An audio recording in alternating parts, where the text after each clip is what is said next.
सभी को शुभकामना बा कलो चौथ। देखिए मेरे चाहती है कलो चौथ की है, कलो चौथ की है। आप बताइए क्या कि कलो चौथ करा जाता है? आज ही चीज़ में आया वीडियो बनाने। बताइए, बोलिए।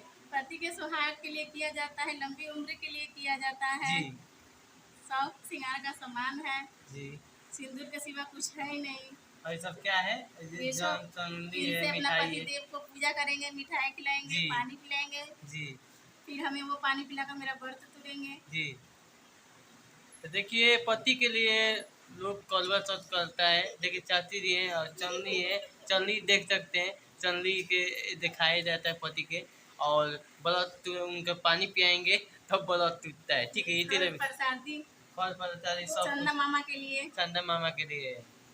ठीक सब है चीज है। जी। बस और क्या बताएं? बस इतना बताएं। इसके बाद क्या? आपको दिखा दे बता दे कि करो तो मैं चाहती की है। और देखिए लंबी उम्र खातिर पति खातिर बहुत मेहनत लगता है।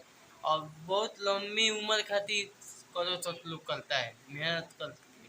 और दिन रात उपास रहता है और पति खातिर। और शाम के आते हैं पति तो व्रत टूटते हैं। ठीक है, अच्छा लगे तो वीडियो को ज़्यादा फॉलो कीजिए, लाइक कीजिए। चलते हैं हम नेक्स्ट वीडियो में, तब तक सब इनको लोग को बहुत बहुत सपोर्ट कीजिए ताकि ये आगे बढ़े। हम इनकी चाची हैं, जी। ये आगे बढ़ेंगे तो हमें भी खुशी होगा। तो देखिए हम आए हैं और देखिए बहुत अच्छी हमेशा हमको मानती है और बहुत प्यार से हमको मानती है चाची। चाची के चाची भी है, मामी के मामी भी है। जो आपको अच्छा लगा कमेंट में इसको बोल दीजिएगा भाई।